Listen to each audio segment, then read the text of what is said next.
again, giving young chefs a chance, giving younger brands a chance, that's a special thing. I mean, of course, Conte banning ketchup and mayonnaise. I think banning the host of Man versus Food might be next. That's great. Adam, are you planning to get over to any matches at all, or? I am. I'm hoping to.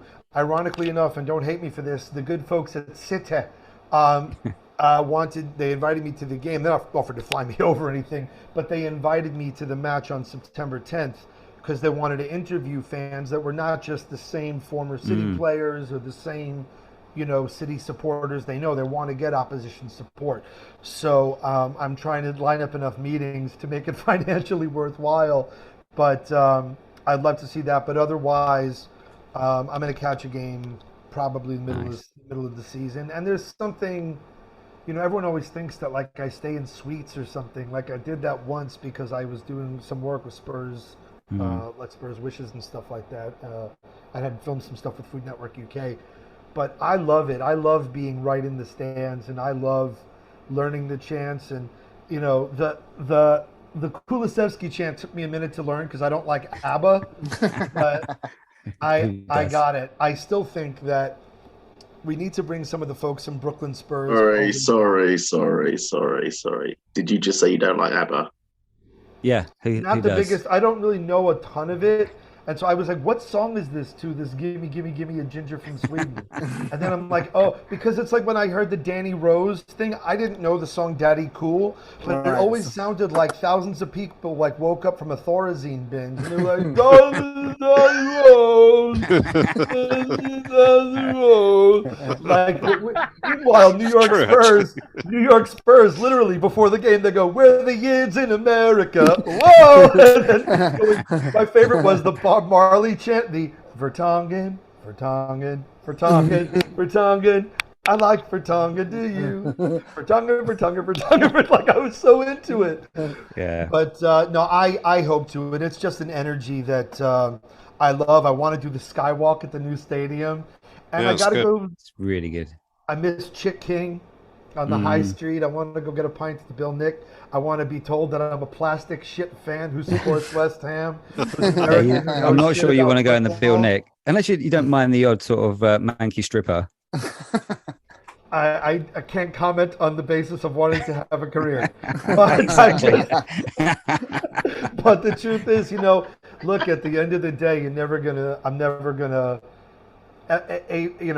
to be the person that everyone is going to support. Like I came out in support, as you know, of Harry Kane when the whole contract debacle happened and he didn't show up for training and the thing. And, I'm never going to be seen as one of you lot. And I always appreciate the fact you that are, guys care but about me. Haters are going to hate. I could have this tattooed on my forehead. Yeah. I could have Orderist Fosser tattooed on my throat and it wouldn't make a difference. But it won't, no.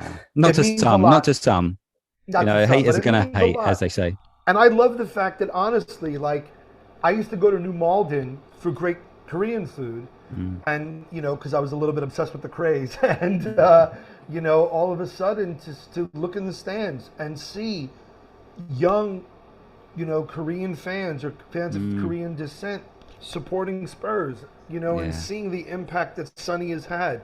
Seeing, when Spurs played in, New York, with Sandro and now Lucas Moura and now Rich Arlison, seeing the Brazilian community respond to him being there. I think this is a really beautiful, very powerful thing. And people don't realize in the diaspora how that representation really, really matters. And those worldwide fans are as important as the home ones. I mean, you look at, in terms of, you look at the finance as well. For someone like Korea, they sell as many kits in Korea as they do here.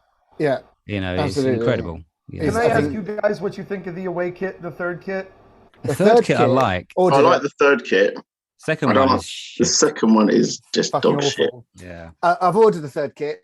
At the top, I might get the shorts, but I actually like it. Are you going full kit wanker? No. Kit wanker.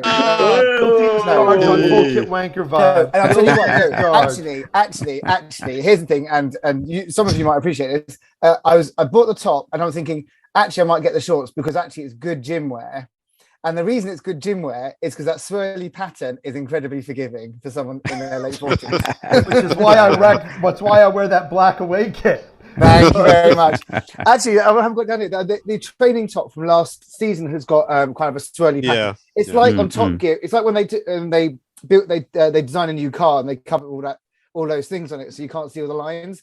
It's basically does that to you. So third kit is a good one because it's very forgiving for us. What do you think of the center badge? Sorry to interrupt. What do you think of that center badge? That's my problem because there's something beautiful about it being over your heart. I don't think the third kit got it in the middle. Or was it on the side? No, third's on the side. Second one is. Don't you remember that famous clip? Yeah. Was it City? The striker that was like looking for the badge after he scored. He was looking on his arm. So where the fuck is it? And well, now poor Everton, after the season they had, why must they commit the kit crime? They have a random shape. Yeah. They don't have a badge. There's the like second one looks like your nana's got a load of leftover material and just stitched it together. You know, it's like. I don't like the second kit. The away kit is just disgusting, and it should never be bought. It's the scuba suit. Basically, yeah. They said, "Are you going diving?" I said, "No, it's not a Xhaka or Neymar jersey." We have to just remember, while we're disparaging these kits, nothing will ever be as bad as those fucking skin-tight Kappa ones that we had in the early 2000s. That is true. We all look like, made everybody look like a packet of sausages. I didn't breathe out for like 3 years with those kits. Sucking it in everywhere you go. I don't know. I think that Gareth Bale, like the final straw, was that 4-quarter gray and black court jester vibe. Yeah. Oh god! Oh, I fucking love that kit, Adam. That's your favourite, isn't it? That's your favourite. That's my favourite kit. Yeah. There was a guy. We went to we were at the home game the other day, so like the Southampton game, and a guy rocked up. Like we were sitting down having a drink, and this guy rocked up in the kit. I nearly went and hugged him. I was just like, "That's the fucking best kit ever!" Oh man, I love the black. The black Orozmo with the yellow line was pretty dope. My friend, you guys may know my buddy Mark Chavot, the Rib Man. He of Holy Fuck Sauce fame. He made fun, but I used to love the one with the sash, and he's like, seatbelt for the end of season car crash. Mate. Oh, well, exactly. That's the West Ham used to love that one. The best, if I get it out here you go. This is actually the best kit. I like that one. This is the Echoes of Glory one. From which season was that? Was it 2018? No, 2014, I think. I want to get that aqua and blue one. I want to get the Lucas Moura Champions League over Ajax. Good luck. Yeah. Get that at all. You can't find that. I've got that kit. The one that looks like a road map of Tottenham on it. Yeah, I got that. I got that. I got that before it was famous. Yeah. I did. I got it when it first came out. Well, I saw Muse before they played stadiums. Yeah, Lee and Steve now know what Adam's fee is going to be for coming on the pod next time. No, I don't get any fee, man. I'm sitting here in my house drinking coffee in the one denim shirt that's slenderizing. No, to me, I think Spurs Store is missing a treat for seriously. Like that's something that people are clamoring after. Let's put it on the Legends. Totally. Rail. Yeah, I mean, I have the old Admiral trackie from like '81 with those awesome stripes, and you know, and people forget Simon Feldstein, who you may know as the very articulate voice that was often to the right of anything.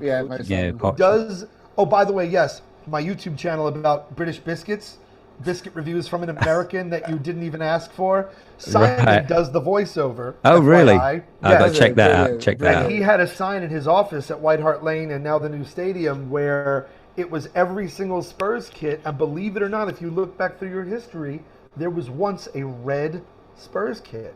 There was. 1940, yeah, we know. 1948.